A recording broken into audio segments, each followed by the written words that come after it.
Of Their Own Accord, written by Justuce the Ninja. It is daytime on Route 90 of the West Virginia hills. A rusty old pickup truck speeding through the winding roads. Just married, written on the windows. Cans tied to the bumper drag behind the truck. Camping equipment is tied down in bed of the truck. Daytime inside the old truck. Russell Pines, who is 32, a country boy with a short beard, flannel shirt, and a camouflage ball cap. Becky Pines, who is 25, a cute girl, next-door type country girl, wearing a sundress and flip-flops. Becky studies a rhodoback blowing in the wind. I tried to tell you. Should have listened. Woman, I done told you. I know where I'm going. Becky reaches toward Russell, wrapping both hands around his neck. Married 4 hours and I already want to wring your neck. Tell me again how you tricked me into camping on our honeymoon. Russell removes her hands from around his neck, then clears the hair hanging in her face. Because you know how much I love you. You owe me for making it go to that dumb thing at your sister's house. Becky smiles, then starts to unzip his pants. She leans over, placing her head in his lap. You know, I'm still mad at you.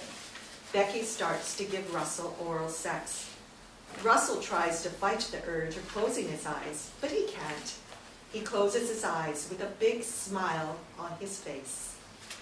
I love you, baby. The truck slams into a deer sprinting across the road. The windshield is severely cracked.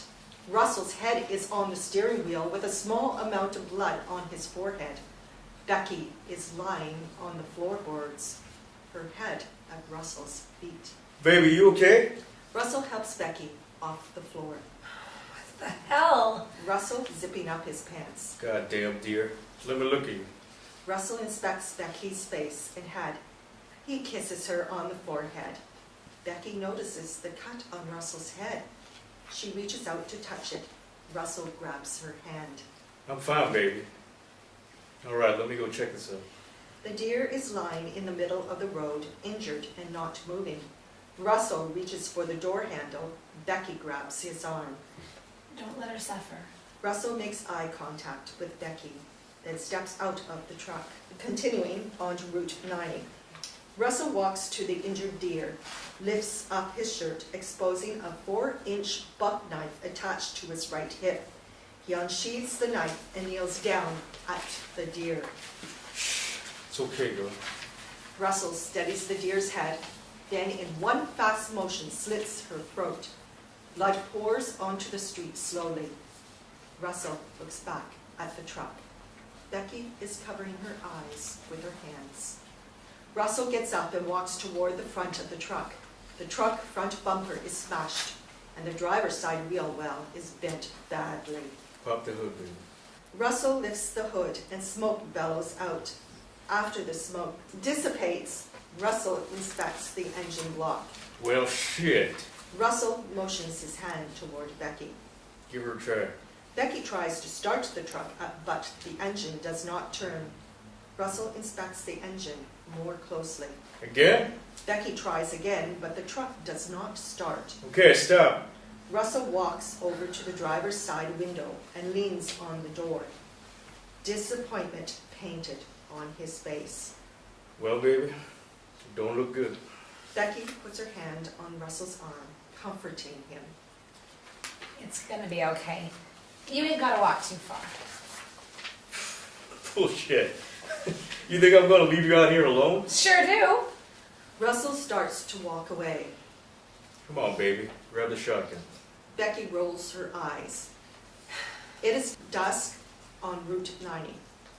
Russell and Becky are walking down the street. Russell is carrying a double-barreled shotgun over his shoulder.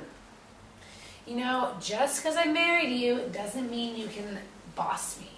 Russell reaches over and starts to tickle her side. Becky tries to resist. Is that right? Stop it, Russ. Time is continuing outside the West Virginia woods. Becky playfully runs into the woods. Russell chases her. I mean it, Russell. Yeah, okay, just slow down. Becky stops running abruptly. She bends over to inspect something lying on the ground. What is it? Looks like an old doll. Let me see. Russell walks to Becky and examines the doll. The doll is old and dirty. It has the eyes cut out and is half burnt. God damn! Looks just like your sister. You're an asshole. Becky punches Russell's shoulder. The ground makes a crackling sound. Russell looks at Becky with wide eyes. Shit! The ground collapses. They fall into a man-made dirt hole. It is nighttime outside the West Virginia woods.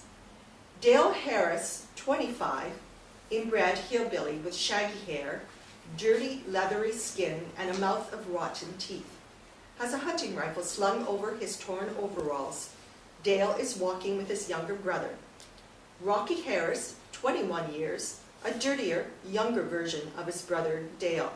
He has crossbow on his shoulder, laid against his dirty white t-shirt. Then she let me stick my finger inside. Oh, you're so full of shit. You ain't gotta believe me. You never touch no pussy. Hell, you probably don't even know what it'll look like. Seen your mamas. That's your mama too, dumbass. Well, you're a piece of... Dale smacks the back of Rocky's head. Shut up. You hear that? Dale and Rocky stop walking and listen. A faint voice is heard in the distance. Help! Dale looks at Rocky with a big, crooked smile. Rocky looks confused. What kind of animal you reckon that is? That ain't no animal, you dumbass. Come on. Dale runs into the dark woods, Rocky on his heels. It is nighttime inside the dirt hole. Russell is digging footholds to try and climb out. Becky is yelling for help. Russell's double-barrel shotgun is lying next to Becky. Help! Someone help us! Baby, please! I know you're trying to help, but that racket is driving me up the goddamn wall. Well, it don't look like you're getting up that wall to me. I swear to God, Becky. Fine. I ain't gonna talk no more then. Russell rolls his eyes and continues working. It is nighttime outside the West Virginia woods. Dale and Rocky are running toward the dirt hole loudly. Nighttime inside the dirt hole. Russell stops digging footholes and stares at Becky. You hear that? I think so. Animals? Don't know. Give me the shotgun. Becky hands Russell the shotgun. Russell checks to make sure it's locked and loaded. Inside and outside the dirt hole, it is nighttime. Dale and Rocky creep up to the hole. Russell is standing protectively over Becky, his double-barrel shotgun aimed toward the sound of footsteps. Who's there? I'm armed! Dale and Rocky peek down the hole with their hands in the air. Easy now. Don't shoot. We heard you hollering. You armed? Yes, sir. Dangerous nights around these parts. Let me give you a hand. Russell squints his eyes, studying Dale's face. Still aiming his shotgun at Dale and Rocky, their hands still in the air. Dale slowly lowers his hand, offering to help lift Russell out of the hole. Russell slowly lowers his shotgun. Come on. I got you. Russell hands the shotgun to Becky and leans close to her ear. You remember how I taught you? Keep this in with those boys here. Becky nods her head with uncertainty in her eyes. Russell turns back to Dale and nods his head. Russell jumps to grab Dale's hand. Rocky helps pull. They struggle to pull up Russell, finally dragging him to the surface. Russell looks down at Becky. Toss that up, baby. Be careful now. Becky throws the shotgun in the air. Russell is reaching to catch the shotgun. Rocky comes from behind, hitting over the head with a rock. Russell falls to the ground. The shotgun lands in the dirt. Becky watches frozen in disbelief. Russell! Rocky jumps on top of Russell and repeatedly beats his head, crushing his skull into the blood-soaked dirt. Dale is jumping up and down with excitement. Woo! Get him! Russell's head smashed into pieces. Rocky stands covered in blood, a rotten smile on his bloody face. Dale places his hands on Rocky's shoulders, shaking him in excitement. You done good, boy. Real good. Rocky smiles in crooked, innocence. They look down the hole at Becky. She is crouched in a ball, with her knees tight to her chest, quietly crying. Well, Rocky, I suppose I was wrong. What you mean? Looks like you do better than touching pussy tonight. Becky is still crouched and crying while Dale puts his arm around Rocky. They stand next to Russell's lifeless body, staring down at Becky. Cut 2. Inside the old wooden shed, it is nighttime. Becky is chained to a wire bed frame. She's naked, beaten, has a broken nose and a bloody lip. Rocky, shirtless with dirt-crusted skin and pants at ankles, breathes heavily and grunts as he violently rapes Becky. She has a lifeless expression on her face. Tears run down her cheeks. Rocky climaxes, collapsing on her. His drool mixes with her blood-soaked tears. Becky begins gagging as if she is going to throw up. Rocky pulls away. Best not puke on me. Rocky looks across the room at Dale, who's been impatiently watching. Dale walks towards Becky, unzipping his pants. Hurry up, boy. My turn. Dale pushes Rocky onto the floor. He leans close to Becky, eye to eye. Yep. You gonna love me. Fade to black. It is 6 months later. It is at the Kabul embassy, daytime in Afghanistan.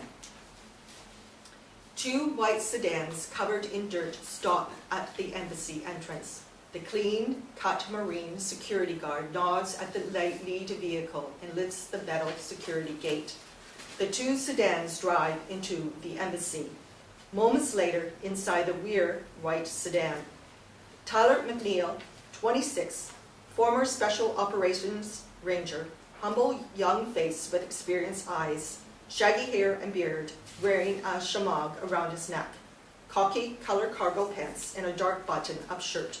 Equipped with an M4 carbine, a mounted EO TAC optic, and tactical shooting gloves. His heavy boot armor is loaded with M4 magazines and a radio with a surveillance kit earpiece. Tyler focuses on his surroundings, inspects the area to make sure it's secure. The white sedan stops on the street inside the embassy. Tyler slaps the driver on the back of the head. Steve Connor, 28, handsome, thick dark beard and sunglasses. His appearance is tactically similar to Tyler's. Dude, you shook on it. I don't owe you shit. I'll jump over this seat. Whatever, bro. Tyler stares at Steve through the rear view mirror, squinting his eyes with a shit-eating grin on his face. Time is continuing. It is outside Kabul embassy. The rear vehicle passenger side door opens. Nick Brown, 34, has a thick, burly beard, shaggy hair, and Oakley sunglasses. His appearance is tactically similar to Tyler's. Nick walks to the lead vehicle, open the rear passenger side door. Diplomat, 45 years old. Distinguished suit, wearing U.S. diplomat. He steps out of the vehicle. Nick shakes diplomat's hand. Have a great day, sir. Thanks. Stay safe.